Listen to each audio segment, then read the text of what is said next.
성경에 나와서 함께 예배하는 여러분 모두에게 하나님의 크신 은혜와 평강이 함께하기를 축복합니다.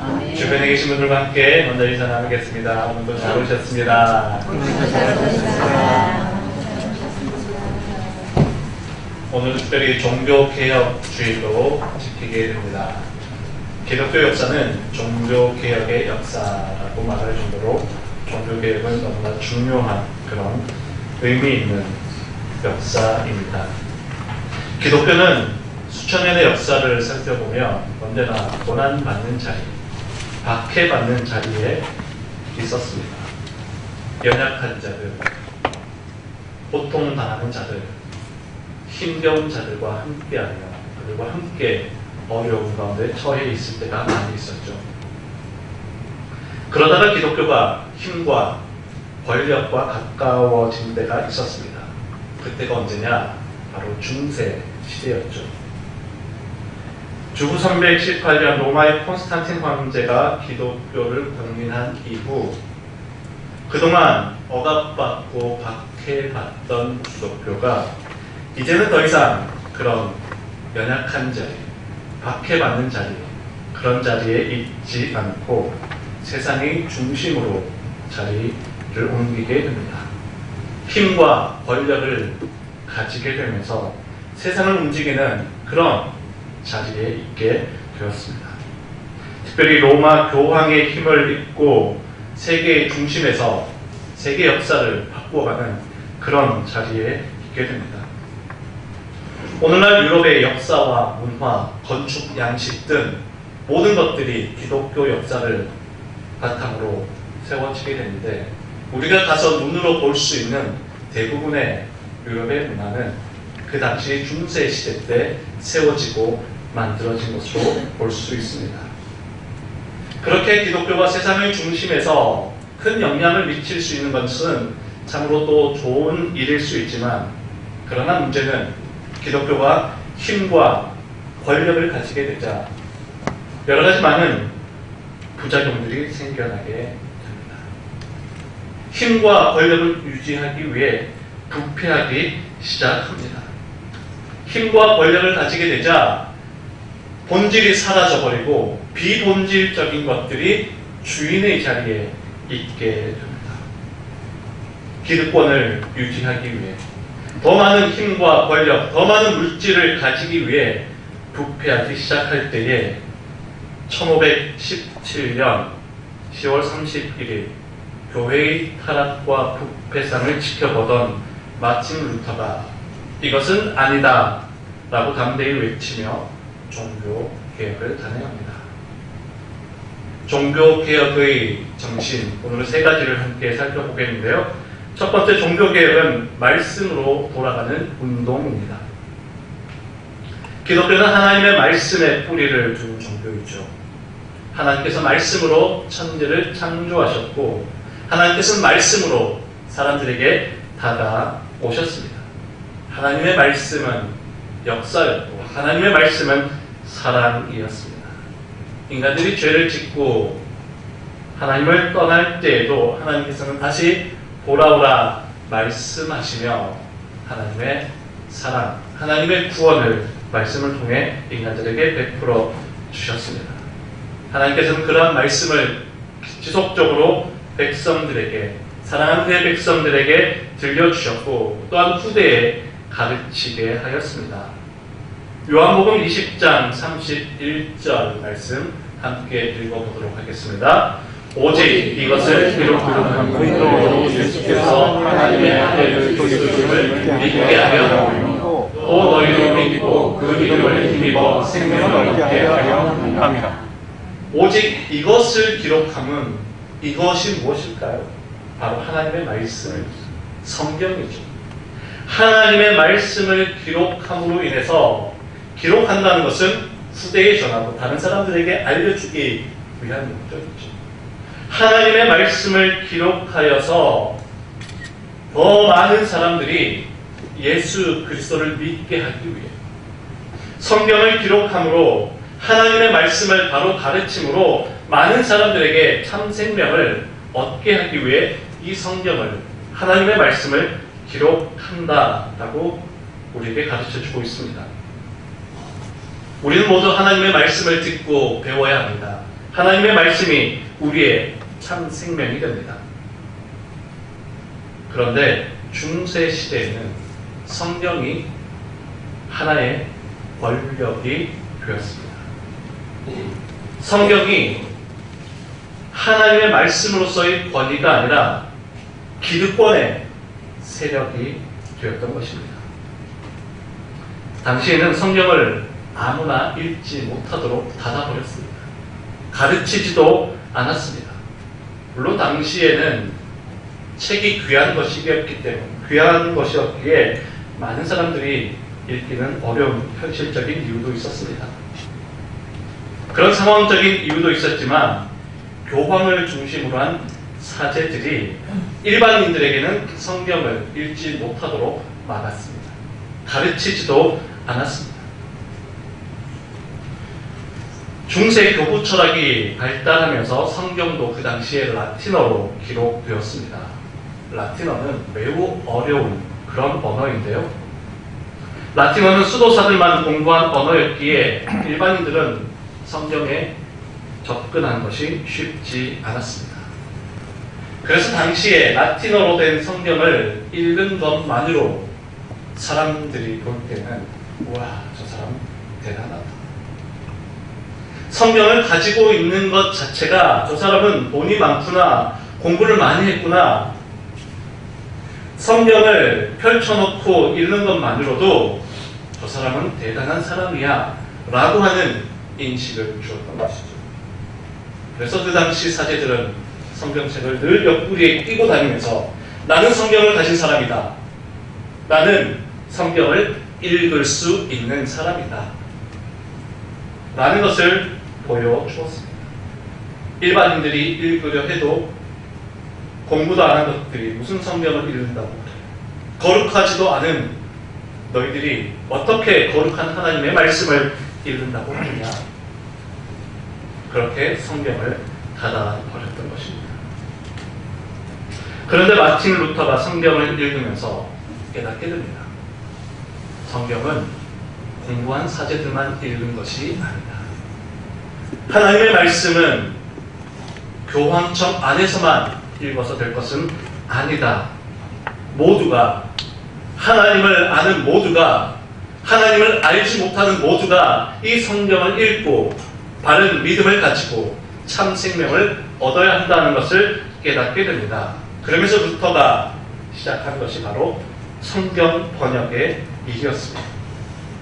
루터는 독일 사람이었기에 일반 사람들이 읽을 수 있는 독일어로 된 성경을 번역하기 시작합니다. 독일어로 된 일반 민중들이 사용하는 쉬운 언어로 된 성경을 번역하여서 모두가 하나님의 말씀을 읽을 수 있도록 그렇게 하였습니다. 이 일에 많은 저항이 있었습니다. 어떻게 거룩한 하나님의 말씀을 세속적인 언어, 그 당시에 독일어를 세속적인 언어로 그렇게 생각했습니다.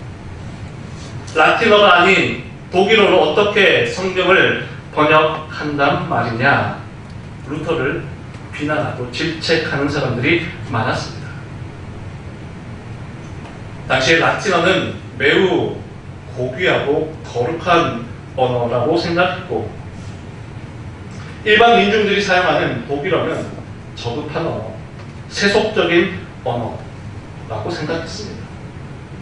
어떻게 거룩한 하나님의 말씀을 세속적인 언어로 번역할 수 있느냐? 결코 그렇게 해서는 안 된다라고 루터의 성경 번역 사역을 막아섰습니다. 여러분, 라틴어는 거룩한 언어이고 독일어는 세속적인 언어입니까? 하나님이 말씀하실 때 라틴어로만 말씀하셨습니까? 그렇지 않죠. 성경이 처음 쓰여진 언어는 구약은 히브리어였고 신약은 헬라어였습니다. 라틴어 역시 히브리어와 헬라어에서 번역된 성경입니다. 그렇다면 히브리어는 거룩한 언어, 일반 다른 언어는 세속적인 언어입니까? 그렇지 않습니다. 하나님께서 히브리인들에게 말씀하실 때는 히브리어가 거룩한 언어가 되었습니다. 헬라인들에게 말씀하실 때는 헬라어가 거룩한 언어가 되었고, 라틴어를 쓰는 사람들에게는 라틴어가 거룩한 언어가 될 수 있었습니다. 독일인들에게 하나님께서 말씀하실 때는 독일어가 거룩한 언어가 될 수 있었습니다. 우리나라 기독교가 처음 들어올 때, 조선 말렵에 그때 우리에게 말씀하실 때는 조선말입니다. 그리고 오늘 2023년을 살아가고 있는 오늘 우리에게는 대한민국 이 언어가 거룩한 언어가 되는 것입니다. 언어 자체가 거룩하다, 세속적이다 말할 수 없습니다. 무엇이 거룩한 것입니까?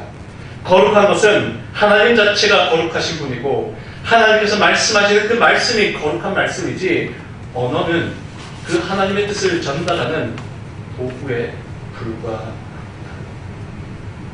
부터는 그것을 깨닫고 일반 모든 백성들이, 일반 민중들이, 일반 국민들이, 일반 백성들이 모두가 하나님의 말씀으로 돌아가야 한다. 이 말씀을 읽고 하나님의 뜻을 깨달아야 한다라고 생각하며 많은 저항이 있었지만 루터는 최선을 다해 성경 번역을 합니다. 종교 개혁은 말씀으로 돌아가는 것이다. 교황의 권위도 아니고 사제의 권위도 아니고 배운 자들만 하나님의 말씀을 읽는 것이 아니라 모두가 하나님의 말씀을 읽고 따라가는 것, 그것이 종교 개혁의 중심이 되었습니다. 오늘 우리도 날마다 하나님의 말씀을 가까이 하며 하나님의 말씀을 듣고 읽고 따르면서 우리의 삶이 날로 더 거룩해질 수 있기를 소원합니다. 종교개혁의 두 번째 정신은 저항하는 정신입니다.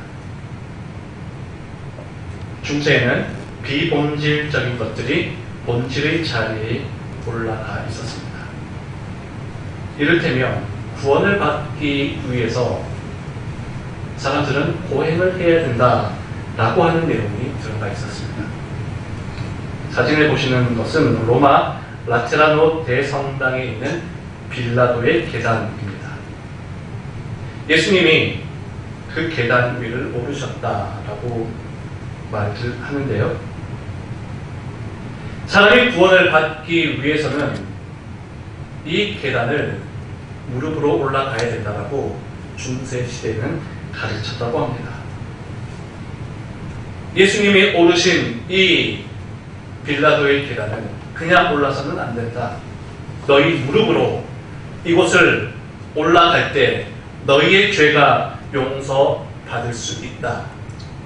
당시 로마 교황청이 성도들에게 가르쳤던 내용입니다. 그리고 주기도문을 한 계단 한 계단 오를 때마다 무릎으로 주기도문을 외우면서 무릎으로 올라갈 때마다 하나님께서 죄를 용서해 주실 것이고, 끝까지 다 올라간 사람은 연옥에서 네가 기도하는 한 사람을 끌어올릴 수 있다라고까지 이야기합니다. 구원은 그냥 얻어지는 것이 아니다.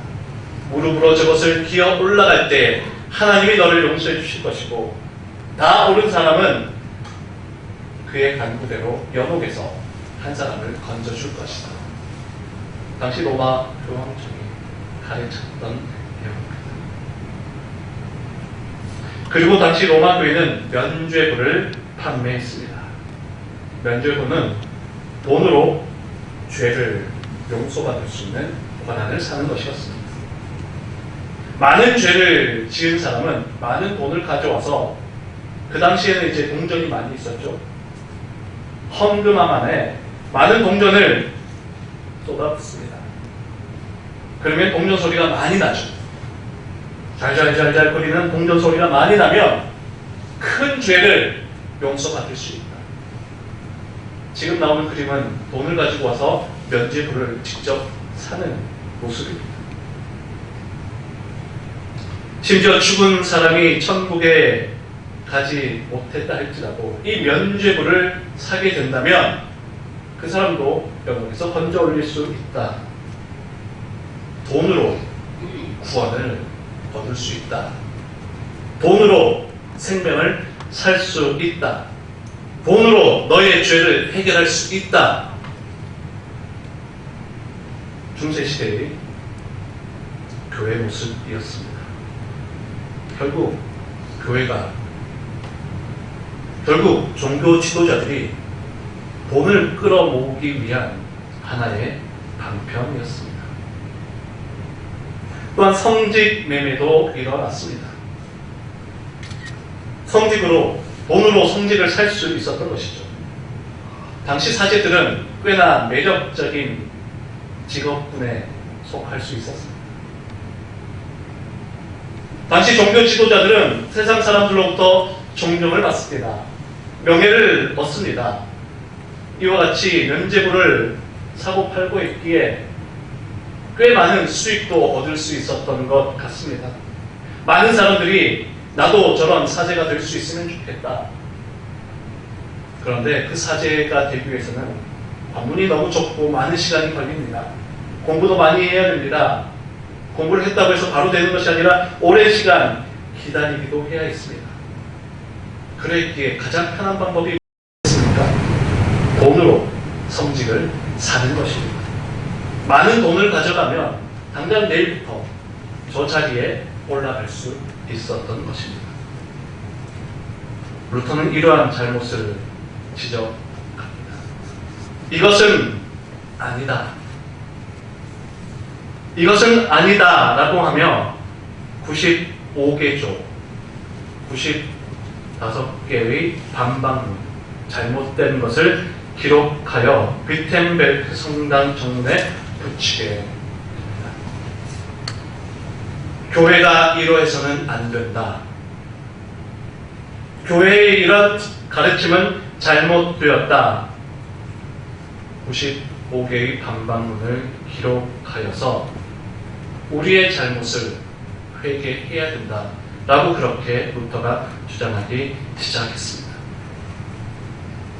돈 앞에 굴복한 당시의 교회의 모습, 권력과 밀착하여 교회가 썩어 들어가는 그런 모습,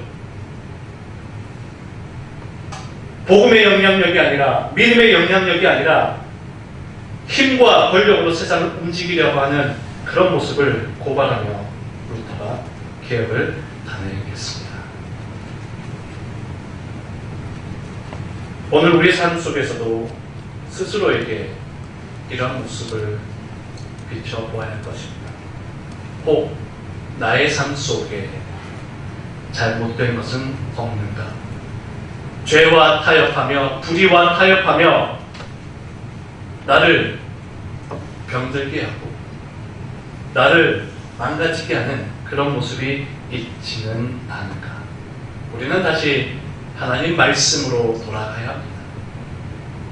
하나님 말씀으로 돌아가서 내 안에 부패하고 내 안에 잘못된 것에 대해서 스스로 점검하며 돌아가서 내 모습, 내 자신에게 반박문을 제시함으로 우리의 믿음을, 우리의 삶을 바로 지켜가야 할 것입니다. 마지막 세 번째, 종교개혁은 근원으로 돌아가는 운동입니다. 종교개혁의 표가 있는데 그 중 하나가 바로 아딜 폰테스라고 하는 것입니다. 아딜 폰테스, 근원으로 돌아가다. 아딜 폰테스. 한번 따라해 보시겠습니까? 아딜 폰테스. 아드 폰테스. 아딜 폰테스. 아드 폰테스. 그 뜻은 근원으로 돌아가라라고 하는 말입니다.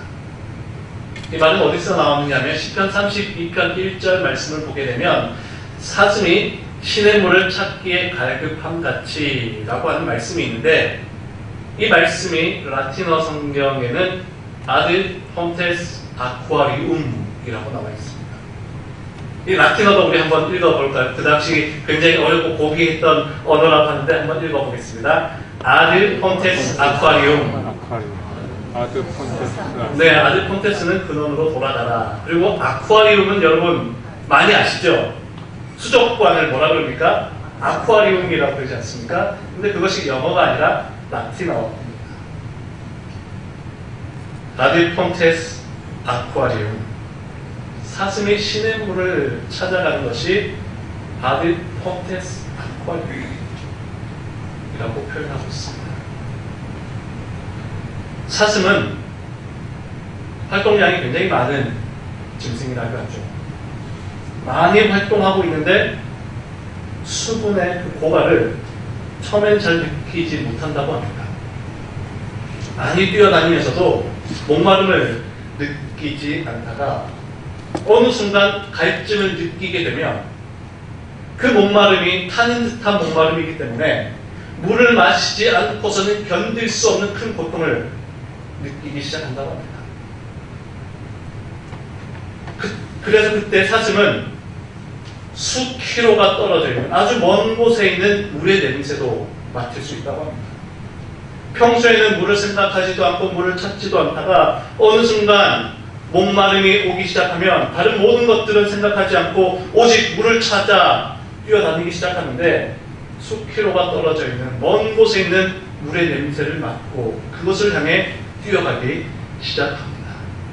그때는 목마른 사슴이 물을 향해 뛰어갈 때는 아무것도 돌아보지 않고 다른 어떤 것도 생각하지 않고 오직 물을 향해 물만을 생각하며 달려갑니다. 그렇게 사슴이 시냇물을 향해 달려갈 때의 열정과 그 간절함이 오늘 우리 영혼에 대한 참 생명에 대한 그런 갈급함이 되어야 한다라고 시편 기자가 노래하고 있는 것이죠. 목마른 사슴은 지금 물을 먹지 않으면 내가 죽을 수밖에 없다라고 하는 그런 간절함으로 시냇가를 향해 달려갑니다. 오늘 우리 영혼도 지금 나에게 은혜의 생명수를 마시지 못한다. 내가 지금 하나님의 은혜를 경험하지 못한다면 죽을 수밖에 없다라고 하는 간절함으로 하나님께 달려가는 그 마음이 바로 사슴이 시냇물을 찾는 아드 폰테스 아쿠아리움이라는 의미입니다. 그런데 이 아드 폰테스라는 말을 종교개혁자들보다 먼저 쓴 사람이 있었습니다. 시편 32편 1절의 말씀을 종교개혁자들이 인용하기 전에 먼저 쓴 사람이 있는데 그 사람은 인문주의자 에라스무스라고 합니다. 에라스무스가 살았던 그 당시에는 유럽에 흑사병이 돌면서 유럽 인구의 3분의 1이 죽었습니다. 그리고 동로마 제국은 이슬람 세력에 의해 멸망하면서 큰 전쟁으로 인해서 유럽은 혼돈의 시간을 보내게 됩니다. 그리고 로마 교회는 교황들의 권력 다툼으로 인해서 교황청 안에서 권력 다툼으로 인해서 세상 사람들이 어떻게 죽어가고 있는지, 어떠한 어려움이 있는지, 어떤 고통 속에 살아가고 있는지 관심을 두지 않고 그저 권력 다툼에만 매진하고 있을 때에 이런 어지러운 세상을 이길 수 있는 것은, 이런 어지러운 세상을 극복해 갈 수 있는 것은 인문주의자들에 의하면 다시 고전으로 돌아가는 것이다 라고 말했습니다. 그들이 말한 고전은 소크라테스, 플라톤, 아리스토텔레스의 책과 사상이었습니다. 전쟁으로 인해 세상이 이렇게 시끄러울 때에, 권력으로 인해 세상이 이렇게 시끄러울 때에, 질병과 가난으로 인해 이렇게 세상이 시끄러울 때에 인문주의자들의 아리스토텔레스는 고전, 소크라테스, 플라톤, 아리스토텔레스, 우리가 다시 이들의 철학과 생각으로 돌아가서 참된 평화를 맞이해야 된다라고 인문주의자들은 주장했습니다. 그런데 루터가 보았던 당시 로마 교회는 에라스무스가 보았던 그 시대의 위기와 혼란보다 더 혼탁한 세상이었습니다. 에라스무스가 보았던 그 세상보다 더욱더 어렵고 혼돈의 시대가 지금인데 우리의 아드콘테스는 고전으로 돌아가는 것이 아니다. 루터를 중심으로 한 종교개혁가들의 아드콘테스, 그들이 주장했던 근원은 무엇입니까? 로마서 1장 16절과 17절 말씀 함께 있습니다. 내가 복음을 부끄러워하지 아니하노니 이 복음은 모든 믿는 자에게 도움을 주시는 하나님의 능력이 됨이라. 먼저 유대인에게 그리고 헬라인에게로다. 복음에는 하나님의 의가 의가 나타나서 믿음으로 믿음에 이르게 하니 기록되가 오직 의인은 믿음으로 말미암아 살리라 함과 같으니라. 아멘. 아멘. 루터가 외쳤던 우리의 근원은 오직 믿음으로 돌아가는 것이었습니다. 루터가 성경을 읽으면서 종교개혁의 확신을 가지고 불씨를 당길 수 있었던 말씀이 바로 로마서였고, 로마서 중에서도 바로 이 1장 16절과 17절 이 말씀이 종교개혁의 불씨가 되었습니다. 오직 믿음으로 믿음에 이르게 하는, 오직 의인은 믿음으로 말미암아 살자 누구랴 반드시 이기리로다. 3절 이 땅의 마귀를 끌어 우리를 삼키려 하나 겁내지 말고 섰거라 진리로 이기리로다. 친척과 재물과 명예와 생명을 다 빼앗긴데도 진리는 살아서 그 나라 영원하리라. 나의 생명을, 나의 재물을, 나의 친척을, 내 주변의 모든 것을 당신들이 빼앗아 간다 할지라도 진리는 살아서 이 나라는, 하나님의 나라는 영원할 것이다. 너희들이 나를 아무리 막아선다 할지라도 개혁해야 하는 이 과정은 하나님께서 이끌어 가신다 라고 하는 루터의 간절함이었습니다. 오늘 우리가 살아가는 이 시대도 위기의 상황입니다. 어쩌면 에라스무스가 살았던 그 시대보다 더 많은 혼돈과 어려움이 있습니다. 마틴 루터가 살았던 그 시대보다도 더 많은 부패와 죄악들이 우리 가운데 있는 것을 보게 됩니다. 이러한 죄와 유혹들이 우리를 흔들고 무너뜨리려 할지라도 우리는 결코 넘어지지 않을 것입니다. 진리가 우리와 함께하기 때문이죠. 다만 우리는 믿음 안에서 다시금 하나님의 말씀을 붙들고 살아가기 위해 애써야 합니다. 하나님 말씀 앞에서 내 안에 잘못된 것들, 내 안에 고쳐야 할 것들을 발견하고 그것을 깨끗게 할 때에 진리는 살아서 우리와 함께 할 것입니다. 또한 우리는 언제나 근원으로 돌아갔습니다. 하나님 말씀 앞으로 돌아가서 예수 그리스도의 그 생명수 안에서 참된 은혜를 받고 누림으로 우리는 언제나 승리하게 될 것입니다. 종교개혁주의를 맞이하여 오늘 내 삶을 돌아보며 버려야 할 것이 있다면 깨끗하게 버리고 비우며, 주인이 아닌 것이 주인의 자리에 올라가 있다면 그 모든 것을 끌어내리고 우리 인생의 참 주인이신 하나님만이 내 인생의 주인이 될 수 있도록 그렇게 우리는 애쓰고 노력해야 할 것입니다. 또 세상 가운데 얼마나 지금 많은 어려움들이 있습니다. 전쟁이 끊이지 않고 있습니다. 여러 가지 많은 죄와 악한 것들이 우리를 유혹합니다. 세상의 가치관들이 붕괴되고 있습니다. 이러할 때에 우리가 종교개혁의 마음과 그 정신으로 우리의 삶을, 우리의 세상을 다시금 개혁해가고 바르게 고쳐가는 우리 모든 믿음의 성도들 되시기를 간절히 축원합니다. 아멘. 기도하겠습니다. 살아계신 하나님, 오늘 주님 앞에 나와 예배드릴 수 있도록 인도하시니 감사합니다. 특별히 종교개혁주의를 맞이하여 내 안에 있는 죄와 연약한 것들, 내 안에 있는 부패한 모든 것들 모두 씻어내고 비움으로 하나님의 거룩함을 회복할 수 있도록 인도하여 주옵소서. 말씀으로 돌아가게 하시고 잘못된 것을 고쳐가게 하시고 우리 삶의 근원이신 예수 그리스도께 돌아가는 믿음의 삶이 되게 하여 주옵소서. 예수님 거룩하신 이름으로 기도하옵나이다. 아멘. 다 함께 찬송